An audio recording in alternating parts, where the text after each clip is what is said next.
My God. Yes, it would move me to tears if I still had tears to shed. Hello, people. Welcome to the Creator Rubrics, and today I have a review of the newly released Mr. Freeze from McFarlane Toys. They recently released this, and I was very excited about it. I've been wanting a classic-esque Mr. Freeze for a long time. They released the white one last year. I wanted to get that one, but it shot up in price really quickly, and I couldn't get it in time. It shot up to about like $40 in a lot of places, and I was like, it's just not worth that price. So this year they released this one, and I got it on Walmart for $23. And I'm like, you know what?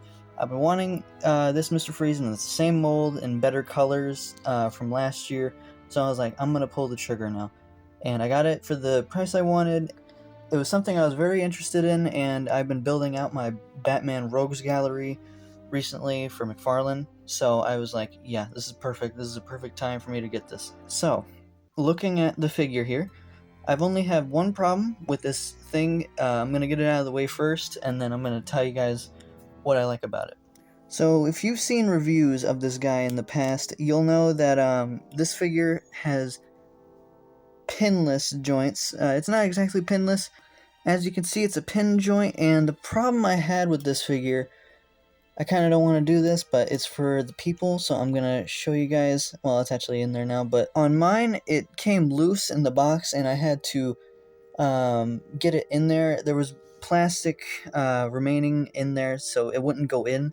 So what I had to do was I had to cut some of that extra plastic that was remaining from the factory. So after I got the plastic removed, it went in there relatively fine, and I haven't had too much issue since then, but I am very careful with this figure's upper arm to not make it pop off now. But it's secure now. But if you do have that issue, be aware that you might have that, and you might have to cut some plastic if it's like how mine was. But besides that, everything else about this figure is really nice. So for instance, one of the nice things about this figure, let me remove the capsule there. So one of the nice things is you can move the head up a lot. So down is like this, up's like that. You can get a lot of range out of that head. Unfortunately, the little capsule on his head prevents him from keeping all these poses, but if you have the helmet off, you can get all these nice pieces of range here, like side to side, up and down like I just described.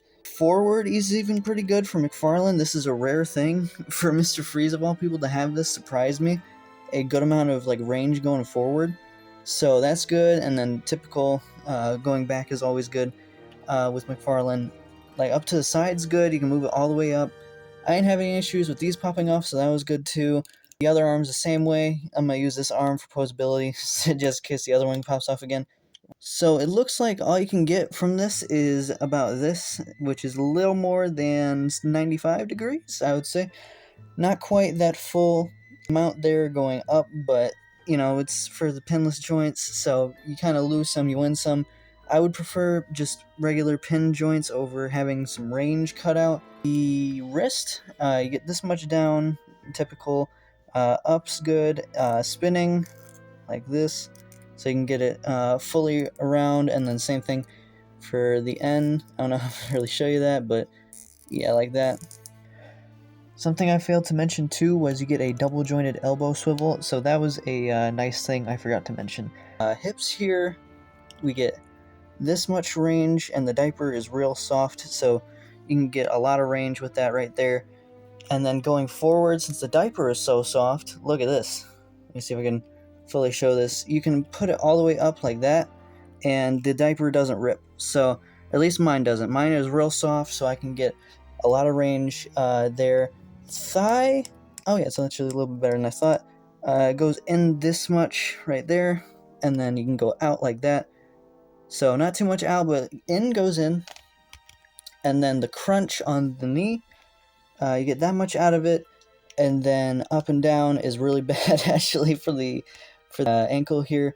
You get 2 clicks, so 1 click, 2 click, so really bad range there, and then you get the 1 click on the, or hold on, 1, 2. Okay, you get 2 clicks on the toe, so there's that. And then an added bonus of this sculpt in particular too is, since these are fully round boots, a boot swivel. So you can fully move the boot with the shoe. So that's a fun thing with the articulation here. So the articulation on this guy is really good. I have no complaints with the posability of this figure besides the ankles.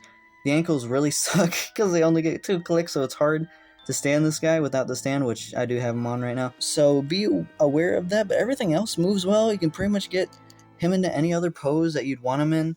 You get the freeze gun as well as his only accessory besides the card and stand. And his card is really nice. It's a way better card than the other one.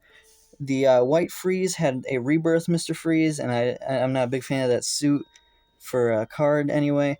But this one, I'm not sure where the art comes from. I'll have to put a bit of a descriptor on screen right now, but this one's a way better card. It just fits Freeze better with him looking at Nora, and I think it's just a better representation of Freeze, and it's just better art in general. So there's the card there, and that's pretty much all I have to say about the base figure itself. You can see the nice sculpt it has all around, like here on the backpack. Has a real in-depth sculpt here with some dings on the little backpack here. And then you get some nice sculpting all around here on the chest. He does have some straps on the thighs that are not painted, like you can see here. It goes up and then it kind of wraps around the leg here, and it's continued on the belt, but it's not painted, which I wish they would have painted that, but that might have distracted too much from the general sculpt and paint here. So I'm willing to deal with that. But yeah, another reason I wanted this guy too is it just represents Mr. Freeze from Batman the Animated Series, which gave Mr. Freeze his modern origin. His wife having that illness that isn't curable, and he's always searching to cure that illness, and he's like this man who only can survive in a cold environment, and he has this real cold demeanor. And one of my favorite lines from Mr. Freeze is from that episode of Heart of Ice, where he's like, "It would move me to tears if I still had tears to shed." Love that line. So I really did want a representation of that kind of Freeze too, and this, as I said earlier, was just like my perfect kind of way to get that, was this from this release. But for now, before I end the video, I'm going to do some comparisons with some other Batman villains / some Batman. Alright, so here's Mr. Freeze next to Nightfall Batman. He is shorter than Mr. Freeze here, but I think for Mr. Freeze, it's appropriate to have a taller Freeze than Batman. Mr. Freeze tends to tower over Batman and a lot of stuff, so I think it's appropriate to have a taller Freeze than Batman.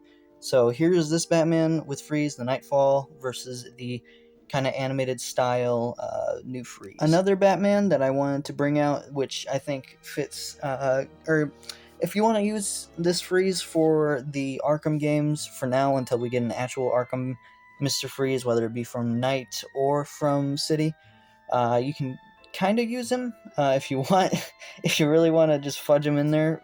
It's not the correct suit, but if you just want to fudge him, here he is with Arkham City Batman right here. And then for another mainline Batman from the DC Multiverse line, this Batman is taller than Mr. Freeze, which you can, depending on your taste, I think could be fine.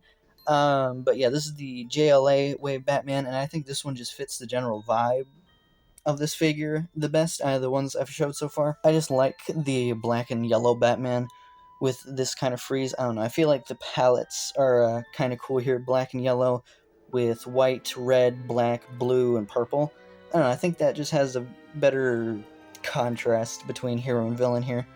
But yeah, I like these two together best, if you want my opinion for which Batman goes well, or goes best with this Freeze. That's my opinion. I think this one. And then here is the Arkham Riddler next to Freeze. This is my primary Riddler that I use for my shelf. This one just fits the vibe of Edward Nygma, I think, the best, and it's the closest thing we've gotten to a classic bowler hat Riddler.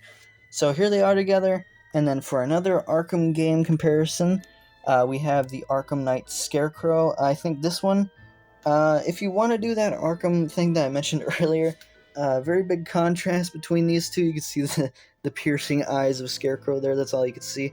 But yeah, I like the Scarecrow. This is the best Scarecrow we've gotten from McFarlane so far. But yeah, here they are together. Very stark contrast between these two. And here he is with the Mortal Kombat Joker. I do not have the Arkham Joker. I just don't like how either of those figures looked, whether it be from Arkham Knight or not Arkham Knight, Arkham Asylum or from Arkham City. I just don't like how either of those figures look. This one I thought was a lot better. Yeah, so if you want kind of this taste, I think this is kind of cool. Not exactly stylistically the same. This is more comic-y. This one's more kind of realistic while still having that comic-y edge to it. But, you know, I think these two are interesting look together. And then the final comparison I wanted to do was with another ice villain, except this one is a Flash Rogue. This is Captain Cold next to Mr. Freeze. I just thought this would be a cool little comparison for the video. For my final thoughts on this Freeze, I think he's a very good figure. I think you should pick him up if you want him. He does seem to be selling really well. The last one sold really well, being Classic Freeze as well, so it seems like people really want their Mr. Freeze, so if you really want him, I would get him while you can. If you're kind of shaky on him, I understand that, because the QC issue on here, but he's just a really poseable figure, really fun to pose here. He's got a great range. You can get a lot out of him. Look good on your shelf. He's very bright and colorful with the purple, blue, and black on there, along with the painted silver. I didn't mention that, but it is so good to see some painted silver again, instead of it being molded in silver or in a kind of metallic plastic, but it's natural silver paint. So that's very cool. Yeah, I would highly recommend this one. I'm going to give it a 8.5 out of 10. It got docked 1.5 points, half a point for the ankle articulation, and then a full point for the QC issue. I feel like after so long, we should kind of know how to do ankle joints, since, you know, McFarlane's been doing this for a little while, so I feel like we should have a little more than 2 points there, so I docked them half a point there, and then the full point for the QC issue. So I think this is an 8.5 out of 10 figure. I think if you want it, I think you should really pick it up. My final thoughts, if you want to go get them, I'll put a link in the description for a few places you can get them, or just link you to the McFarlane site where you can look at all the different links they have to where you can pick this guy up. And yeah, that's all I have to say. Thanks for watching. This is how I'll always remember you. Surrounded by winter, forever young, forever beautiful. Rest well, my love. The monster who took you from me will soon learn that revenge is a dish best served cold.